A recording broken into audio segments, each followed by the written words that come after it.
ಯಾವುದೇ bond paper ಎತ್ಕೊಂಬನ್ನಿ, ಈ ಕ್ಷಣದಲ್ಲೇ ನಿಜ ಜಾಗದಲ್ಲೇ ಬರ್ಕೊಡ್ತೀವಿ. ಸನ್ಮಾನ್ಯ ಶ್ರೀಯುತ ಡಿ ಕೆ ಸುರೇಶ್ವರ ಗೆಲ್ಲೋದು. ಸ್ಥಳೀಯವಾಗಿ ನೋಡೋದಾದರೆ ಇಲ್ಲಿ ಅಭಿವೃದ್ಧಿ ಏನಾಗಿದೆ ಅಂತ ಪ್ರತಿಯೊಂದು ಗ್ರಾಮದಲ್ಲೂ ನೋಡ್ಕೊಂಬನ್ನಿ. ರಸ್ತೆಗಳೇ ಆಗಿರ್ಬೋದು, ಚೆಕ್ ಡ್ಯಾಮ್ಗಳೇ ಆಗಿರ್ಬೋದು, ಕೆರೆಗಳಿಗೆ ನೀರಾವರಿ ಮಾಡೋದಾಗಿರ್ಬೋದು, ಯಾವುದೇ ವಿಚಾರವಾಗಿ ಅಷ್ಟೇ. ಸ್ಥಳೀಯವಾಗಿ ನೀವು ಯಾವುದೇ ಒಂದು ನೋವು ನಿಲುವಲ್ಲಿ ಭಾಗವಹಿಸೋದು ಅಂಥದ್ದು ತುಂಬ ಇದೆ ಅವರಲ್ಲಿ. ಡಾಕ್ಟರ್ CN ಮಂಜುನಾಥ್ ಯಾರು ಅಂತಾನೆ ಗೊತ್ತಿರಲಿಲ್ಲ ನಮಗೆ. ಈಗ ರೀಸೆಂಟಾಗಿ ಒಂದು 20-25 ದಿವಸದಿಂದ ಅಷ್ಟೇ ಅವರ ಹೆಸರು ನಮ್ಗೆ ಕೇಳಿ ಬರ್ತಾ ಇರೋದೇ ಹೊರತು ಅವ್ರು ಯಾರು ಅಂತಾನೆ ಗೊತ್ತಿಲ್ಲ. ಸುಮಾರು ಇಲ್ಲೆಲ್ಲ ಏನೇ ಇದ್ರೂ ಡಿ ಕೆ ಸುರೇಶ್ ಅವ್ರದ್ದೇ ಕಾಂಪಿಟೇಷನ್ ಅಂತ ಏನಿಲ್ಲ, ಕಾಂಪಿಟೇಟ್ರೇ ಇಲ್ಲ ಅವ್ರಿಗೆ. ಕಾಂಪಿಟೇಟ್ರು ಕೊಡೋರೇ ಇಲ್ಲ. ಫಸ್ಟ್ ಆಫ್ ಆಲ್ ಹೇಳ್ಬೇಕು ಅಂದರೆ ಯಾರೇನೇ ಅನ್ಕೊಂಡಿದ್ರು ಸುಳ್ಳು ಅದು.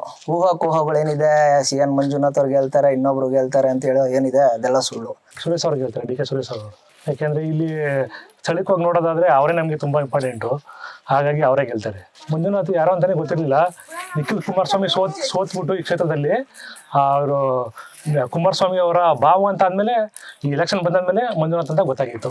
ಅಲ್ಲಿವರೆಗೂ ಅವ್ರು ಯಾರು ಅಂತಲೇ ಗೊತ್ತಿರಲಿಲ್ಲ ನಮಗೆಲ್ಲ. ಫಸ್ಟು ನಮಗೆ ಮೂಲಭೂತ ಸೌಕರ್ಯನ ಒದಗಿಸ್ಕೊಟ್ಟಿದ್ದೆ ಅವರು ನಮಗೆ. ಡಿ ಕೆ ಅವರೇ ಗೆಲ್ಲಬೇಕು. ಯಾಕೆಂದರೆ ಹೆಂಗಸ್ರಿಗೆಲ್ಲನೂ ಸಾನೆಗೆ ಸೌಕರ್ಯ ಇದು ಮಾಡ್ತಾವ್ರೆ, ಅವರೇ ಗೆಲ್ಲಬೇಕು ನಮಗೆ ಅನಿಸ್ತದೆ.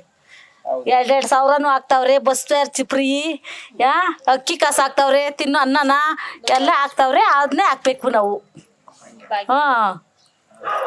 ಅವರೇ ಗೆಲ್ಲಿ. ಡಿ ಕೆ ಸುರೇಶ್ ಅವರೇ ಗೆಲ್ಲಬೇಕು. ನಮ್ಗೆ ಇಲ್ಲಿ ಅಭಿವೃದ್ಧಿ ಚೆನ್ನಾಗಿ ಮಾಡವ್ರೆ. ಅವ್ರು ಯಾವುದೂ ಅಭಿವೃದ್ಧಿ ಕೆಲಸ ನಿಲ್ಲಿಸಲೇ ಇಲ್ಲ. ಅನುದಾನನೂ ತಂದವ್ರೆ. ಅವರಿಲ್ಲಿ ಗೆಲ್ಲೋದು ಉತ್ತಮ ಅಂತ ನಮ್ಗೆ ಅನ್ನಿಸ್ತದೆ. ಎಲ್ಲ ಅವರು ಏನು ಅನುದಾನ ಬಂದಿತ್ತು, ಅವ್ರು ಅನುದಾನದ ಕೆಲಸಗಳೆಲ್ಲ ಮಾಡವ್ರೆ. ಈಗ ನಮಗೆ ಆರೋಹಳ್ಳಿ BWSSಬಿಂದ ಆರೋಹಳ್ಳಿಗೆ ಕಾವೇರಿ ನೀರು ಕೊಟ್ಟವ್ರೆ. ಅವ್ರ ಅನುದಾನದಿಂದ ರೋಡ್ಗಳು ಮಾಡಿಸ್ಕೊಟ್ಟವ್ರೆ. ಕೆಲವೊಂದು ಕೆರೆಗಳಿಗೆಲ್ಲ ನೀರು ತುಂಬಿಸ್ಕೊಟ್ಟವ್ರೆ. ಅವರು ಏನಿತ್ತು ಅನುದಾನ ಎಲ್ಲ ಕ್ಲಿಯರ್ ಮಾಡಿಕೊಟ್ಟವ್ರೆ. ಅನುದಾನ ಯಾವ ನಿಲ್ಲಿಸಲಿಲ್ಲ, ಬಾಕಿ ಕೆಲಸಗಳು ಉಳಿಸ್ಲಿಲ್ಲ ಅವರು. ಅವ್ರ ಮೇಲೆ ಈ ಒಂದು ಜನಗಳಿಗೆ ಸ್ಪಂದಿಸ್ತಾರೆ.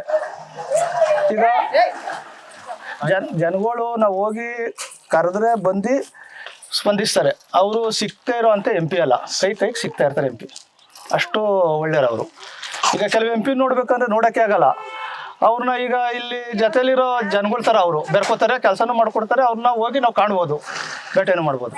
ಇಲ್ಲಿ ನಮಗೆ ಸುರೇಶ್ ಅಣ್ಣವ್ರು ಬಿಟ್ಟರೆ ನಮಗೆ ಮಿಕ್ಕವ್ರು ಯಾರು ನಮಗೆ ಅಷ್ಟು ಗೊತ್ತಿಲ್ಲ, ಅವ್ರ ಬಗ್ಗೆ ಗೊತ್ತಿಲ್ಲ. ಇತ್ತೀಚೆಗೆ ಬಂದಿದ್ದಾರಂತೆ ಯಾರು BJP ಮಂಜುನಾಥ್ ಅನ್ನೋರು. ಅದ್ರ ಬದಲಾಗಿ ನಮ್ಮ ಸುರೇಶ್ ಅಣ್ಣವ್ರು ಇಲ್ಲಿ ಎಲ್ಲ ಕೆಲಸ ಕಾರ್ಯಗಳನ್ನು ಅಚ್ಚುಕಟ್ಟಾಗಿ ಎಲ್ಲ ಇದೇ ಪೂರ ಎಷ್ಟು ನಮ್ಮ ಆನೆಕಲ್ಲು, ಕುಣಿಗಲ್ಲು, ಕನಕಪುರ, ಆರೋಹಳ್ಳಿ ಎಷ್ಟು ಸೇರಿಕೊಳ್ಳುತ್ತೆ ಅಷ್ಟು ಎಲ್ಲ ಕೆಲಸ ಮಾಡಿಕೊಟ್ಟಿದ್ದಾರೆ.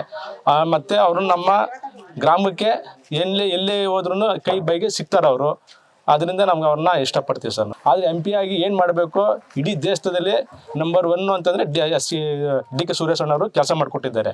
ಇಡೀ ನಮ್ಮ ಭಾರತ ದೇಶದಲ್ಲಿ ಪ್ರಪ್ರಥಮ ಬಾರಿಯಾಗಿ ಇದು ನರೇಗಾ ಕೆಲಸ ತಂದವರೇ ಅವರು. ಇಡೀ ಏನು ಅನುದಾನ ಆಯಿತು 28 ನಮ್ಮ ಕರ್ನಾಟಕದಲ್ಲಿ 28 ಲೋಕಸಭಾ ಸದಸ್ಯರಿದ್ದಾರೆ. ಅದರಲ್ಲಿ ನಂಬರ್ 1 ಅಂತಂದ್ರೆ ಡಿ ಕೆ ಸುರೇಶ್ ಅಣ್ಣವ್ರು ತಂದು ಏನಾಯ್ತು ಅನುದಾನ ತಂದು ಬಡವ್ರಿಗೆ ಏನು ಬರ್ಬೇಕು ಕೆಲಸ ಕಾರ್ಯಗಳು, ರೈತರಿಗೇನು ಯಾರು ತುತ್ತು ಕೊಟ್ಟೆ ದುಡ್ಡು ಕೊಟ್ಟೆ ಸಾಕಾಗಲ್ಲ.